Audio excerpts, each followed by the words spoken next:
बड़ा फ़ैसला था नौकरी छोड़ना, क्योंकि एक अच्छी खासी इनकम आती थी, एक अच्छी खासी स्टेबल लाइफस्टाइल था, और मैं नौकरी भी उस इदारे में करी थी जिसमें बड़ी आसानी से नौकरी भी नहीं मिलती। 23-23 साल से 36-36 साल से लोग वहाँ पे नौकरियाँ कर रहे हैं। सो जब मैंने छोड़ने के लिए अपनी प्रिंसिपल को पहली बार रिक्वेस्ट की तो वो भी थोड़ी हैरान थी कि are you in your senses.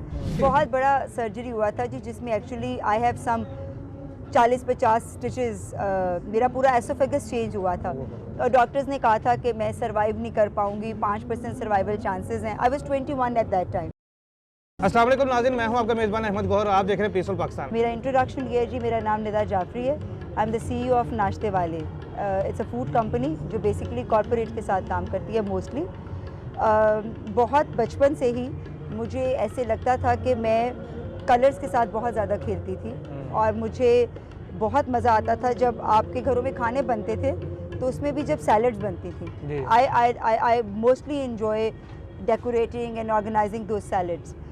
बचपन में तो मुझे बिल्कुल अंदाज़ा नहीं था कि मैं इन सब चीज़ों को इतना एब्जॉर्ब कर रही हूँ और एक वक्त आएगा कि जब मैं एक फुल फ्लैज फूड कंपनी चला रही होंगी। मगर सम 4 years बैक जब मैंने अपनी ज़िंदगी में टेराकोटा के साथ काम करना शुरू किया तो मुझे बहुत ज़्यादा नीश महसूस हुई कि प्लास्टिक बहुत ज़्यादा आ रहा है हमारी ज़िंदगियों में। सो मुझे कुछ ऐसा करना था जिसमें हम कुछ हेल्थ सपोर्ट के लिए कुछ कर सकें। तो हमने एक ऐसी कंपनी शुरू की जिसमें बेसिकली हम क्ले के बर्तनों में ही खाना पकाएं और क्ले के बर्तनों में ही उसको डिलीवर करें। सही। लाहौर क्योंकि गढ़ी खाना खाने और खाना पीने और खाना पकाने का है, तो मेरा बैकग्राउंड जो था वो बेसिकली मेरे एंसेस्टर्स जो हैं वो मोची से हैं। सो इतना ख़ास प्रॉब्लम भी नहीं आया। वो दादी की बचपन की मसूर की दाल हांडियों में अच्छी खासी याद थी और बस हमने एक कंपनी शुरू की जिसमें हमने डिलीवरेंस पे बेसिकली काम शुरू किया। अब इस वक्त नाश्ते वाले के तकरीबन 26,000 प्लस फॉलोअर्स हैं and stuff like that. Corporate basically हमारी नीश है जिसके साथ हम काम करते हैं, हेल्दी डाइट्स पे काम करते हैं और बस चल रहे। अच्छा, ये जो नाश्ते वाली है ये कंपनी का नाम है या वैसे लोग नाश्ते वाली बोलते हैं? नो, नाश्ते वाले बेसिकली कंपनी का नाम इसलिए है क्योंकि हमने वीकेंड के ऊपर ब्रेकफास्ट डिलीवरी का बिजनेस शुरू किया था। ठीक हो गया। उसको पूरी कंपनी और पूरी केटरिंग की तरफ को तो हम ग्रेजुअली बाद में लेके आए। सो बेसिकली क्योंकि हम चाह रहे थे कि हम उर्दू में इसका कोई नाम रखें तो हमने इसका नाम ही नाश्ते वाले रखा। आर्किटेक्ट है तो आपने ये फूड का बिजनेस कैसे शुरू कर लिया? मुझे खुद भी नहीं पता। मैं बेसिकली कोई भी चीज़ जिसमें मुझे बहुत ज़्यादा मेरा दिल होता है वो मैं करती हूँ। मैंने थिएटर किया काफ़ी अरसे के लिए। मैं माइम पढ़ाती थी, मैंने आर्ट्स पढ़ाया काफ़ी अरसे लाहौर के काफ़ी बड़े स्कूल में। बस और फिर एक दिन ऐसा हुआ कि मुझे लगा कि मुझे फूड में कुछ करना है and I resign my job and it was a very settled job. एक चीज़ जो बहुत इम्पॉर्टेंट है और जिस हवाले से हम बात भी कर रहे हैं, औरतों का एक बहुत बड़ा मसला ये है शायद कि हम बहुत ज़्यादा डर रही होती हैं। जब हम कहीं पे स्टेबल हो जाती हैं ना तो हमें लगता है कि अगर यहाँ से हम हिल गए तो पता नहीं क्या हो जाएगा, अगर ये नौकरी चली गई तो पता नहीं क्या हो जाएगा, अगर ये नौकरी चली गई तो मेरे बच्चों की फ़ीसें कहाँ से जाएंगी, मेरी गाड़ी का ख़र्चा कैसे पूरा होएगा।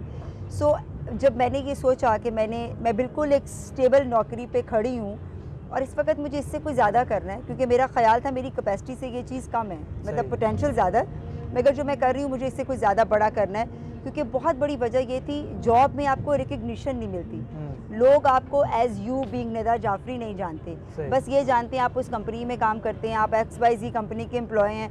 और बहुत बड़ा जो एक सवाल होता है वो ये होता है कि अच्छा आपकी ये सैलरी है। सो यू नो समटाइम्स कुछ लोगों की प्रेफरेंसेस होती है कि उनको सिर्फ पैसों के काम करना होता है, कुछ को काम करना होता है कि उनको कुछ बनना है, they wanted to prove themselves to the world. तो जब मैंने नौकरी छोड़ी तो उस दिन सुबह एक दफ़ा उठ के मैंने सोचा कि क्या मैंने सही फैसला किया है कि नहीं किया।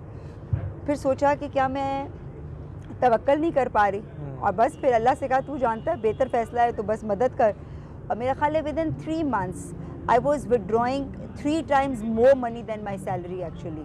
सो बस मेरी एक ही रिक्वेस्ट है कि जितने भी लोग जो स्टक है ना, पोटेंशियल बहुत ज़्यादा है, ख़ास तौर पे औरतें, और वो मूव ऑन नहीं कर पाती या उस आउट ऑफ द बॉक्स सोचने को तैयार ही नहीं है बिकॉज डरती बहुत हैं, उनको चाहिए सोचें, पैरेलल स्टेप बाय स्टेप चलना शुरू करें। अल्लाह से ज़्यादा कौन जानता है कि आपके लिए बेस्ट कौन है। और किसी भी चीज़ पे जब आप अपनी पूरी ताकत लगा देते हैं, अगर हम सब अपनी पूरी ताकत किसी कंपनी को चलाने में लगाते हैं तो वो कंपनी चलती रहती है। अगर हम पूरी ताकत अपनी कंपनी को चलाने में लगाएंगे तो वो क्यों नहीं चलेगी, डबल चलेगी। बिल्कुल चलेगी, डबल चलेगी, क्योंकि जब हम जॉब कर रहे होते हैं तो उस वक्त हम दिल से नहीं कर रहे होते, दिल से नहीं, सिर्फ ड्यूटी करनी होती है, लेकिन जब आप अपनी कंपनी चलाएंगे फिर हम दिल से कर रहे होते हैं, तो आप डबल मेहनत करते हैं, डबल आप जो है ना वो करते हैं, स्ट्रगल करते हैं, तो वो अपनी कंपनी को आप जल्दी से स्टैंड कर सकते हैं। बिल्कुल। अच्छा, मैं इसका ये जवाब शौक में किया आपने? नहीं, मेरा एक बहुत बड़ी मेजर सर्जरी हुई थी एक्चुअली। अच्छा अच्छा। उस सर्जरी के बाद मैं साइट पे काम नहीं कर सकती थी। सही मतलब आर्किटेक्चर का मतलब है हर वक्त कंस्ट्रक्शन हाँ जी, में, हर हाँ। वक्त साइट पे, हर वक्त आप शहर से बाहर। अब ये थोड़ी दुखी स्टोरी है, इसलिए मैं सुनाना नहीं चाहती थी। बड़ा सर्जरी हुआ था जी, जिसमें actually I have some 40-50 stitches. मेरा पूरा एसोफेगस चेंज हुआ था और डॉक्टर्स ने कहा था कि मैं सर्वाइव नहीं कर पाऊंगी, 5% सर्वाइवल चांसेस हैं। I was 21 at that time. तो जब मैंने वो सर्जरी के बाद when I try to move back toward architecture, तो मेरी फिजिकली हेल्थ मुझे इजाज़त नहीं देती थी। फिर मैंने, क्योंकि मैं आई वाज वर्कहोलिक, मैं घर तो बैठ नहीं सकती थी, तो फिर मैंने ग्रामर ज्वाइन किया। जब मैंने लाहौर ग्रामर ज्वाइन किया तो एकदम से मेरी फील्ड स्विच हो गई। मगर क्योंकि आर्ट्स पढ़ा हुआ था, आर्ट्स में रहना था, तो मैंने फिर as an art teacher grammar में पढ़ाना शुरू किया और तभी मैंने स्कल्पचर करना शुरू किया, मैंने बर्तन बनाने शुरू किए। तो बस फिर ये जो ट्रांसफॉर्मेशन थी एक फील्ड से दूसरी फील्ड की, ये इन 10 सालों में आई। इसी टाइम के बीच में मेरी शादी हुई, मेरे 2 बेटे हैं। बच्चों के साथ आपको पता है लाइफ थोड़ी बदल जाती है, तो एक ख़ास वक्त के लिए मुझे जॉब बहुत कूजी लग रही थी, क्योंकि मैं सुबह उठती हूँ, अपने बच्चों के साथ स्कूल जाती हूँ, उनके साथ वापस घर आती हूँ। मगर जब मेरे बच्चे थोड़े इंडिपेंडेंट हो गए तो मुझे ये समझ आना शुरू हो गई थी कि यार मैं अपनी पोटेंशियल से थोड़ा कम काम कर रही हूँ, मतलब कैपेसिटी ज़्यादा है मगर I am not doing right. अब करना बहुत कुछ चाह रही हैं लेकिन मैं कुछ कर नहीं पा रही। नाश्ते वाले बेसिकली नहीं जी, मिट्टी के बर्तनों में सर्व किया जाता अच्छा, है। सर्व किया जाता है। क्योंकि मतलब नाश्ते वाले बेसिकली देसी फूड से हमने शुरू किया था, जिसमें पाए, निहारी, कुन्ना, ये सब चीज़ें। अच्छा, मेरी सेहत को देख के नहीं लगता लोगों को कि मैं ये सब खाती हूँ, मगर मैं लाहौरी फूड की I am very fond of, मैं बहुत शौक से खाती हूँ। सही। तो जब हमने इस पे खाना बनाना शुरू किया तो सबसे पहले हमने इसकी डिलीवरेंस शुरू की थी, क्योंकि मैंने भी हर डरी हुई औरत की तरह एक डरा सा बिज़नेस शुरू किया था, पता नहीं चलेगा नहीं चलेगा, तो मैं इसको सिर्फ वीकेंड्स पे करती हूँ। मगर पहले हफ्ते और दूसरे हफ्ते की डिलीवरेंस के बाद ही उसकी डिमांड इतनी ज़्यादा थी कि मुझे पहले महीने ये डिसाइड करना पड़ा था कि या मैं बिज़नेस चला सकती हूँ या मैं नौकरी कर सकती हूँ। I can not do parallel. बड़ा फ़ैसला था नौकरी छोड़ना, क्योंकि एक अच्छी खासी इनकम आती थी, एक अच्छी खासी स्टेबल लाइफस्टाइल था, और मैं नौकरी भी उस इदारे में करी थी जिसमें बड़ी आसानी से नौकरी भी नहीं मिलती। 23 साल से 36 साल से लोग वहाँ पे नौकरियाँ कर रहे हैं। सो जब मैंने छोड़ने के लिए अपनी प्रिंसिपल को पहली बार रिक्वेस्ट की तो वो भी थोड़ी हैरान थी कि are you in your senses? So I was like no, I wanted to go, I wanted to move on. फिर नाश्ते वाले ने जैसे ही मैंने रिज़ाइन किया तो मैंने उसको डिलीवरेंस बिज़नेस से एक रेगुलर कस्टमाइज बिज़नेस की तरफ लेके आई। और नाश्ते वाले वो वाहिद कंपनी है तकरीबन पूरे पाकिस्तान में जो वेडिंग ब्रेकफास्ट सर्व करती है, जो शादी के बाद का खाना हमारा एक नॉर्म जाता है।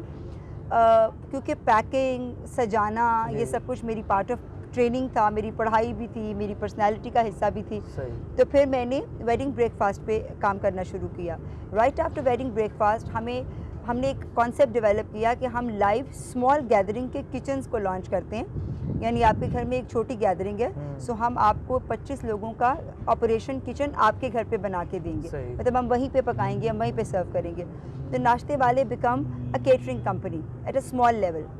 सही हो गया। उसी प्रोसेस के बीच में कोविड आ गया। जब कोविड आ गया तो काम बिल्कुल बंद हो गए और मुझे सर्विसेज हॉस्पिटल कैंपस का फ़ोन आया एक दिन कि हमें कुछ हाई प्रोटीन खाने चाहिए, आप ग्रिल करके अगर हमें खाने भेजना शुरू कर दें। दैट डे सर्विसेज में 22 लोग कोविड पॉजिटिव थे। तो मैंने उनसे कहा कि जी I will not charge for it but I will send you food. So वहाँ से हमने high protein and low carbs के ऊपर खाना बनाना शुरू किया, इम्यूनिटी बूस्टर के प्लान को सोचते हुए। वहाँ से नाश्ते वाले एक्चुअली कॉर्पोरेट के खाने में आ गया।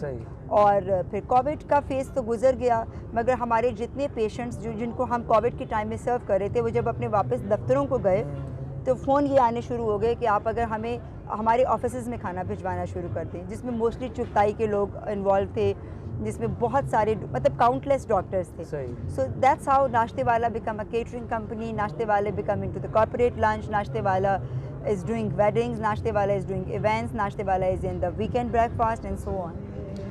नाज़रीन, जैसे कि आपने निदा जाफ़ी साहब की बातें सुनी हैं, यकीनन आप आइडिया लगा सकते हैं कि जिस कंपनी को डॉक्टर्स ऑर्डर कर रहे हैं उसके खाने का लेवल क्या होगा और उसके खाने का मेयार क्या होगा, इसका आइडिया बखूबी लगा सकते हैं। जाते जाते हमारी कोई फीमेल को कोई मैसेज देना चाहेंगे आप? एक ही मैसेज जो मैं हमेशा और हर वक्त देती रहती हूँ कि हर औरत कुछ बड़ा करना चाहती है। एक अनफॉर्चुनेट होता है कि सब औरतों को ब्लेस्ड सपोर्ट नहीं मिलती। सो औरतों के लिए ये मैसेज है कि जो सोचा है उस ख्वाब के ऊपर कोशिश करें कि आपके भाई, आपके शौहर, आपके बेटे, आपके इर्द गिर्द के जो मर्द हैं, आप उनको कन्विंस कर सकें। बात तो करें, सिर्फ दिल में रख लेने से कुछ नहीं होता। क्या पता आप अपना आइडिया शेयर करें तो कोई आपको सपोर्ट करे ही करे। और मर्दों से ये रिक्वेस्ट है कि प्लीज़ अगर आपके घर की कोई औरत आप कोई आइडिया शेयर करती है, कोई बात करती है, तो उसको सपोर्ट करके देखें। अगर मेरे बाप, मेरे मियाँ, मेरे भाई ने मुझे सपोर्ट ना किया होता, I won't be able to sit here and you know talking to you. सो आप तब तक अपने घरों में एक एक निदा जाफरी नहीं खड़ी कर पाएंगे जब तक आप उन्हें सपोर्ट नहीं करते। सो सपोर्ट करें and you know see a progressive Pakistan.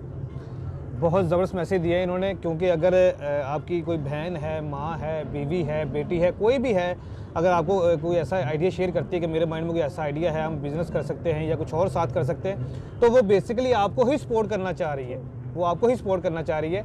तो उसको तसल्ली से, तहम्मुल से सुने। ये मत सोचे कि मेरी माँ बहन बाहर जा रही है या कुछ इस तरह का मामला है। हर कोई जो है ना वो गलत नहीं होता, हर कोई इस तरह का नहीं होता कि वो कोई गंदी नज़र डालता हो या कोई इस तरह का मामला हो। निदा जाफरी साहिबा हमारे पास मिसाल है, और ये एक ऐसी लेडी हैं, मर्दों में भी फिरती हैं, हर जगह पे जाती हैं, डील भी खुद करती हैं, सारा कुछ खुद करती हैं, लेकिन अल्हम्दुलिल्लाह बिज़नेस कर रही है, अच्छा खासा बिज़नेस कर रही है, अच्छा खासा पैसा कमा रही है। तो नाज़रीन, इसी के साथ अपने मेज़बान अहमद गौहर को इजाज़त दीजिए और देखते रहिए पीसफुल पाकिस्तान।